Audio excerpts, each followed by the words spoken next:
name's Alan and welcome back to Create a Model Railway. And today we're going to be talking scales. What scale are you going to build your model railway in? Indeed, what gauge are you going to build your model railway in? But before we do all that, I just wanted to take a moment to say thank you to everybody that's supported the channel so far. As you know, this is a fairly new channel and I've been blown away by the amount of support that I've had. 250 odd people have subscribed on here, nearly 2,000 people have watched the videos, and from the bottom of my heart, thank you very much indeed. And I film about 3 weeks ahead, so I don't know where I am in the real world, but this is where I am in the point of from the point of view of when I'm filming this particular episode. Do you hear that, by the way? I live about 3.5 miles from the end of the runway at RAF Wellington. And every time I film, the red arrows go out and fly over my house. So if you do hear a jet flying over, don't panic, folks. It's just the red arrows practicing there. We see them every day. Anyway, yeah, so big thanks to everyone. And I must mention a guy called Daryl, young man. I think he's about 13, and he builds a model railway in 009 gauge. And I just love his attitude. It's absolutely brilliant. Love his little videos. I'll put the link in below, and please check him out. Daryl, I love the stop motion videos, especially the Campbell-Wick green bit. It just looks brilliant. Love it. Anyway, so what are we going to talk about today? Well, what are you going to build your model railway in? We've got our baseboard, we're ready to go, but what scale are you going to build your model railway? And indeed, what gauge of trains are you going to buy? We've all heard of HO and OO and 009 and T and N and all these sorts of things. What does it all mean? If you're confused, let me explain.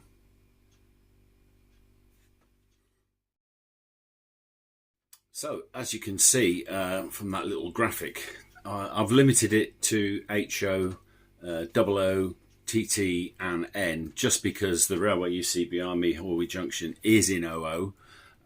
So I sort of thought I would concentrate on what I know, but also mention a couple of other scales as well, just to give you a comparison. So these letters, not only do they sort of explain to you the size of train that you're going to operate, but also how you're going to build your model railway, the scale you're going to build your model railway in. And of course, the size of the train and the size of the room and the size of the baseboard very much depicts what the scale of your model railway will be. I mean, there's some fantastic N gauges out there that you can see here on YouTube. And, you know, almost the train is dwarfed by all the hills and the trees and the engines and the villages that are in the scale of the model railway. Whereas here, obviously, I'm limited as to the scale that I can build it in. So what is the difference between scale and gauge? Let's have a look.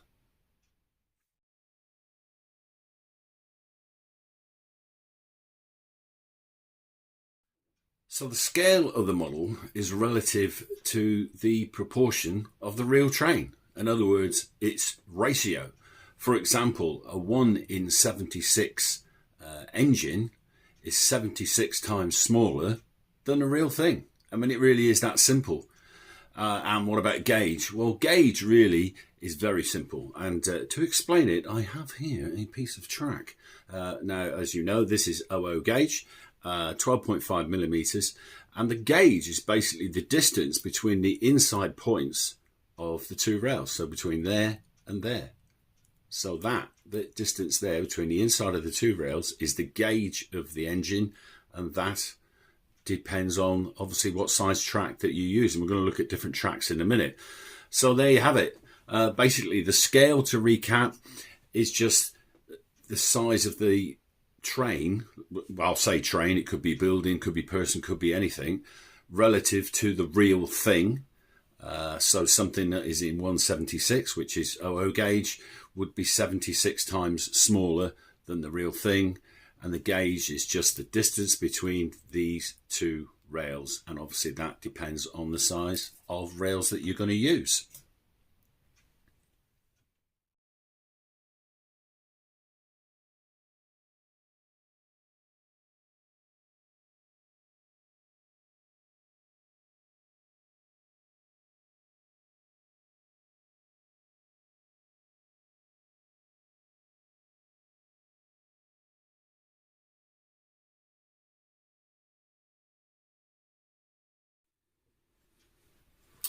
So, got me a cup of tea. So let's kick off by talking about N gauge. Now, N gauge is the smallest gauge we're going to talk about today. It runs in 1/48 scale here in the UK. There are others around the world, and its gauge is 9mm. So straight away you can see that N gauge, with it only being 9mm, which is not very much, is very small. And you saw in the picture before there the comparison with N gauge between T and 00. It's perfect. You know, if you have a small space, you just don't have the space, but you still want to run, you know, the Flying Scotsman pulling a rake of 10 coaches through the countryside. It is perfect for that. Me personally, I found it quite hard to model in just because it was so small, and I found it fiddly.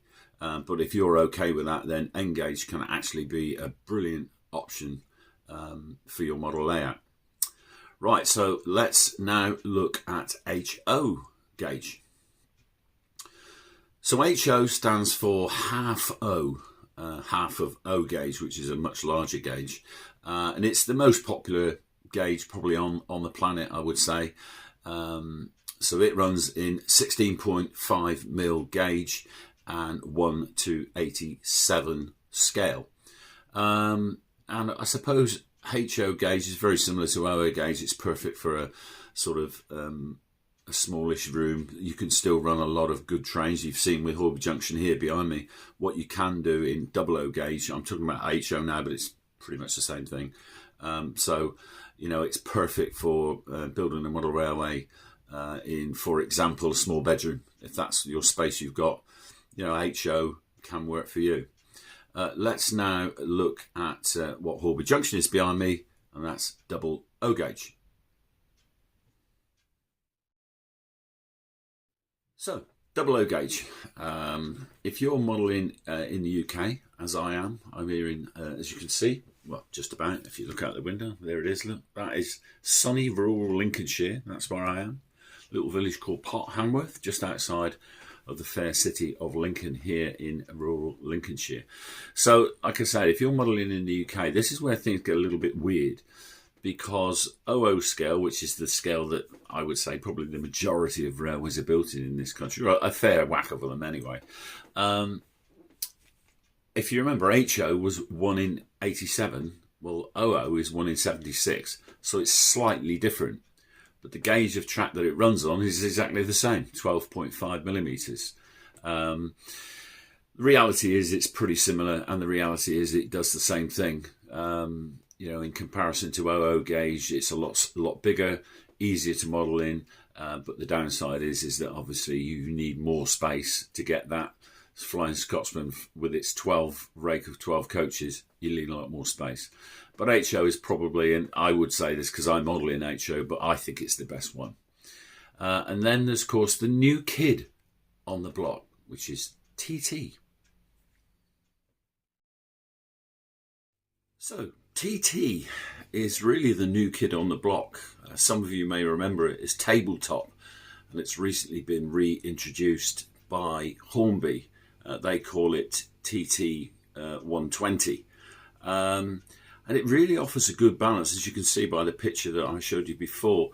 It offers a good balance between the sort of the detail that you get from the bigger scale, i.e. 00, and the sort of space that you get, the space saving and the ability to have big trains in small spaces that's offered by N gauge. And I really do think that it's an option to look at, because it does offer a sort of a compromise between the two. But I suppose the question is, which is best for you?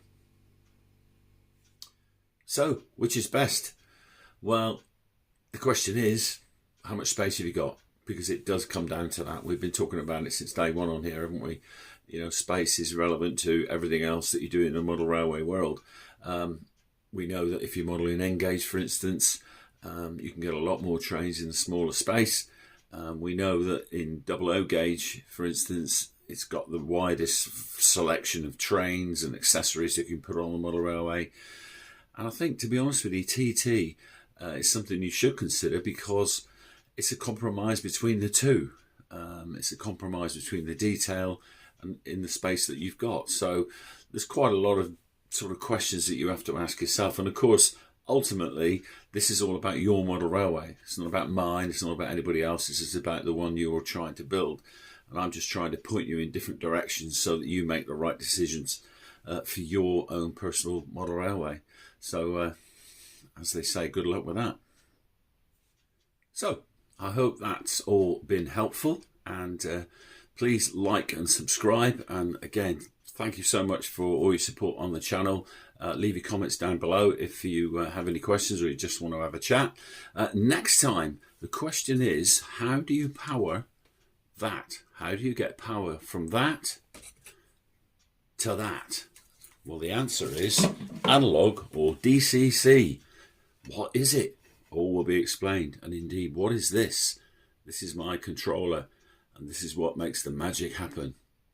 So I will leave you, as always, with some train action. And this is the J11 class heading towards the Horby Junction engine shed.